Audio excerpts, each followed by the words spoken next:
Hello everyone, welcome back to my YouTube channel. मैं हूं doctor दरक्षा और आज मैं आपको बताने वाली हूं जिंजिवाइटिस के ट्रीटमेंट के बारे में।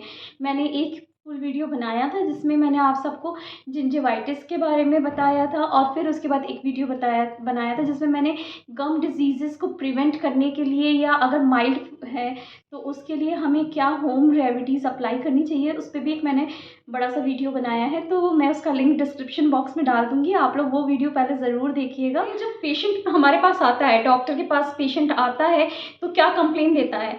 सबसे पहले उसकी चीफ कंप्लेन होती है कि मसूड़ों से खून आता है जब ब्रश करते हैं, या मुँह से बदबू आती है, या पेशेंट तो सीधा कह देता है पायरिया ही हो गया है। पायरिया एडवांस फॉर्म होता है इसी का। एडवांस फॉर्म होता है जब मसूड़े दाँत को छोड़ने लगते हैं, इतना इन्फेक्शन हो जाता है, मसूड़े दाँत को छोड़ने लगते हैं और दाँत ढीले हो जाते हैं, हिलने लगते हैं। पेरियोडोंटाइटिस होता है, बेसिकली वो उसी को पायरिया कहते हैं। तो ये होता है पायरिया। और अभी जो पेशेंट आते हैं ब्लीडिंग गम्स लेके आते हैं, वो उसको पायरिया बताते हैं। वो पायरिया नहीं होता, वो जिंजिवाइटिस ही होता है और उसमें मुंह से स्मेल वगैरह आती है, बहुत सारी चीज़ें होती हैं। मैंने वो पूरा डिटेल में अपने वीडियो में बताया हुआ है।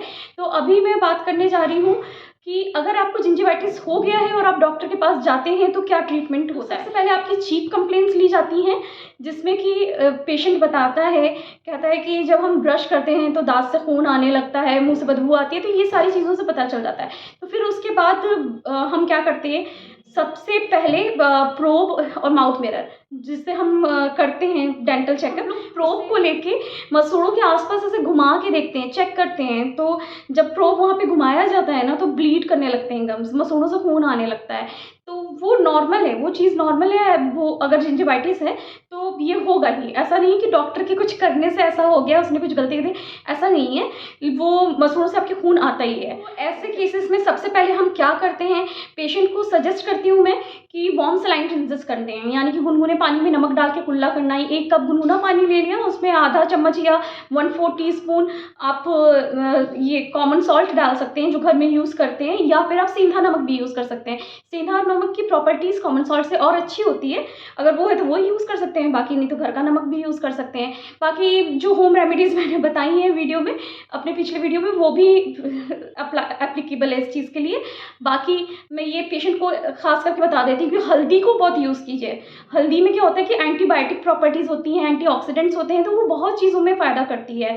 तो हल्दी वाला दूध पीना है, या फिर हल्दी जो है उसको थोड़ा-सा पेस्ट जैसा बना के मसूड़ में अप्लाई करके उससे मसाज कर सकते हैं। तो ये सब चीज़ें मैं पेशेंट को ज़रूर बताती हूँ। ये एक पेशेंट आई थी मुझे दिखाने, इसके मसूड़ों में बहुत ज़्यादा स्वेलिंग थी, यानी कि इसके मसूड़े सूजे हुए थे।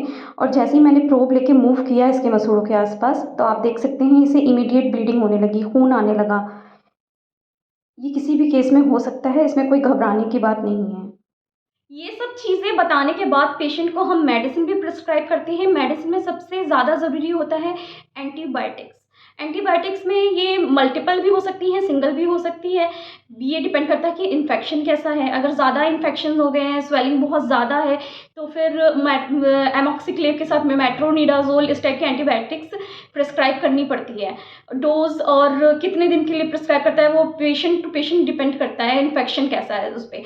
3 दिन के लिए भी हो सकती है, 7 दिन के लिए भी हो सकती है, या फिर 5 दिन के लिए भी हो सकती है। वो पेशेंट की कंडीशन पे डिपेंड करता है। फिर सेकंड नंबर पे एंटीबायोटिक्स अगर दे रहे हैं तो उसके साथ पेंटॉप या फिर रैनिटिडीन टाइप की, इस टाइप की कोई ना कोई दवा हमें देनी होती है, क्योंकि एंटीबायोटिक्स का साइड इफ़ेक्ट होता है कि उसमें पेट में गैस वगैरह बनती है, एसिडिटी होती है, जिसको प्रिवेंट करने के लिए हमें ये मेडिसिन भी देनी होती है साथ में। फिर इसके बाद आती है माउथ वॉश की बारी। माउथ वॉश भी प्रिस्क्राइब किया जाता है जिंजिवाइटिस वाले पेशेंट को। क्लोरहेक्सिडीन बेस्ड माउथ वॉश होते हैं। माउथ वॉश में मैं बताती हूँ पेशेंट को कि 1 ढक्कन माउथ वॉश लेना है, 1 ढक्कन पानी लेना है, उसको मिक्स करके मुँह में रखना है। उसको कम से कम 1 मिनट तक उससे उसको घुमाना है। अगर आप कॉन्सन्ट्रेटेड फॉर्म में यूज़ कर रहे हैं, अगर पानी नहीं मिलाना है उसमें, सिर्फ़ 1 ढक्कन माउथ वॉश लेके अगर आप रिंस कर रहे हैं, तो उसको मुँह में आप ऐसे रख रहे हैं तो 20 सेकंड या 25 सेकंड सफिशिएंट है। आप इससे ज़्यादा रख भी नहीं पाएँगे। और अगर आप पानी मिला के डाइल्यूट करके यूज़ कर रहे हैं तो वो उस आप थोड़ी देर मुँह में रख पाएँगे, जिसकी वज़ह से इसका जो एक्शन है वो थोड़ा बढ़ जाएगा। हेक्सिडीन में बेसिकली होता क्या है, वो उसमें एंटी इन्फ्लामेटरी प्रॉपर्टीज़ होती हैं, जिसके वजह से जो इन्फ्लामेशन होता है गम्स में, स्वेलिंग है और क्या कहते हैं इन्फेक्शन है, वो कम हो जाता है। वैसे ही जैसे वार्म सलाइन रिंजेस जो बताते हैं वो भी इसीलिए बताते हैं क्योंकि उससे क्या होता है कि मसूड़ों में जो आपकी सूजन होती है, स्वेलिंग होती है, वो कम हो जाती है।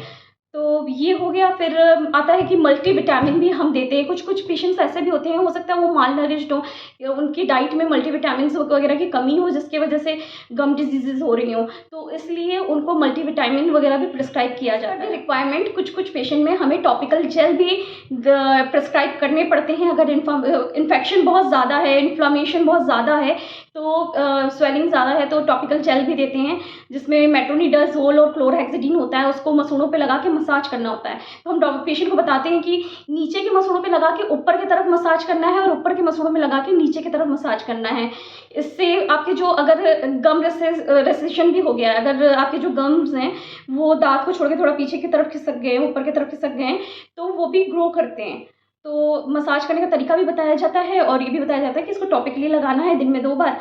ये सब चीज़ें उसमें बताई जाती हैं। अब ये बातें हो गई हमारी मेडिसिन्स के बारे में। फिर उसके बाद हम ट्रीटमेंट प्लान, मतलब ट्रीटमेंट क्या देते हैं बेसिकली कि ओरल प्रोफाइलैक्सिस कराना होता है पेशेंट को। ओरल प्रोफाइलैक्सिस का मतलब होता है कि अगर कोई बीमारी आपको हो गई है माइल्ड फॉर्म में, तो उसकी प्रोग्रेशन को कैसे रोका जा सकता है, उसी का वही होता है ओरल प्रोफाइलैक्सिस। यानी कि कुछ ऐसे प्रिवेंटिव मेथड्स बताए जाते हैं या अप्लाई किए जाते हैं पेशेंट पे, जिससे कि वो उसका प्रोग्रेशन रुक जाए। प्रोफाइलैक्सिस भी 2 तरीके से हो सकती है, या तो मैनुअल स्केलिंग होती है या फिर अल्ट्रासोनिक स्केलिंग होती है। मैनुअल स्केलिंग में क्या होता है कि हैंड इंस्ट्रूमेंट्स यूज़ किए जाते हैं। हैंड इंस्ट्रूमेंट लेके ही पेशेंट की दाँत की सफाई कर दी जाती है। और फिर एक वीडियो मैं लास्ट में ऐड कर दूँगी, जिससे कि आप लोग को समझ में आ जाए कि मैनुअल क्या होता है इसके और अल्ट्रासोनिक क्या होता है। और अल्ट्रासोनिक स्केलिंग में क्या होता है कि मशीन के थ्रू दाँत में जो भी डिपॉजिशंस हो गए हैं, जो भी इन्फेक्शन है, उसको रिमूव किया जाता है। इन्फेक्शन होता किस वजह से? दाँत और मसूड़े के बीच में कोई गंदगी डिपॉजिट होने की वजह से ही होता है। मैंने लास्ट वीडियो में बताया था। वो हार्ड हो जाती है तो उसे कैलकुलस कहते हैं। तो उसी को वो ब्रश से नहीं जाती, तो उसको हटाने के लिए हमें मशीन को यूज़ करना पड़ता है। वो वही होती है अल्ट्रासोनिक स्केलिंग। तो स्केलिंग करवाने के बाद पॉलिशिंग वगैरह भी करवाई जाती है दाँतों की। इस एनिमेटेड वीडियो में आप देख सकते हैं कि जो गंदगी है, यानी कि टार्टर या कैलकुलस कैसे डिपॉजिशन उसका हो रखा है, जो कि ब्रश से साफ़ नहीं होता है, उसको हैंड इंस्ट्रूमेंट से साफ़ किया जा रहा है। इस वीडियो में मैनुअल स्केलिंग का वीडियो है। ये अल्ट्रासोनिक स्केलिंग है जो कि मशीन से हो रही है।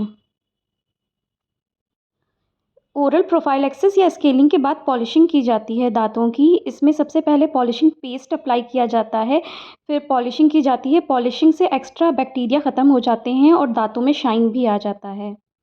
एक बहुत बड़ा मिथ है ओरल प्रोफाइलैक्सिस को लेके, यानी कि दाँत की सफाई को लेके, जिसे आप लोग कहते हैं दाँत की सफाई करवाना। दाँत की सफाई करवाने से दाँत हिलने लगते हैं, ऐसा नहीं होता है। ये मिथ है, बहुत बड़ा मिथ है ये। दाँत की सफाई करवाने से दाँत हिलने नहीं लगते हैं। एक्चुअली क्या होता है कि कुछ डिपॉजिशंस वगैरह हटाई जाती हैं, लेकिन आप अगर वो जो भी आपको एडवाइस दी जाती है, अगर आप उसको फॉलो करें तो आपके दाँत नहीं हिलेंगे।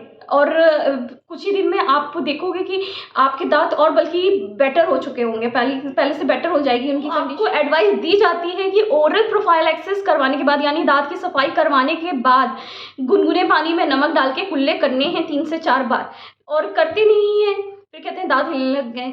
ऐसा नहीं होता है, ठीक है। तो जो आपको एडवाइस दी जाती है ओरल प्रोफाइलैक्सिस करने के बाद, दाँत की सफाई करने के बाद, वो आपको फॉलो करनी होती है। तो ये वीडियो था हमारा जिंजवाइटिस के बारे में। आई होप आप लोग को ये वीडियो पसंद आया होगा, समझ में भी आया होगा कि जिंजवाइटिस का ट्रीटमेंट कैसे करवाया जाता है। घर बैठे ट्रीटमेंट नहीं करना है, डॉक्टर को जाके दिखाना भी ज़रूरी है। अगर आपको जिंजवाइटिस से ज़्यादा खून आ रहा है मसूड़ों से, तो आपको डॉक्टर को जाके दिखाना ज़रूरी है। आई होप कि आपको ये सब चीज़ें समझ में आ गई होंगी कि डॉक्टर कैसे ट्रीटमेंट करता है। तो अगर समझ में आ गई है, पसंद आई है मेरी वीडियो, तो प्लीज़ इसको लाइक कर दीजिएगा, सब्सक्राइब कर दीजिएगा और बाकी लोगों के साथ भी शेयर करिएगा इस वीडियो को। Thank you so much.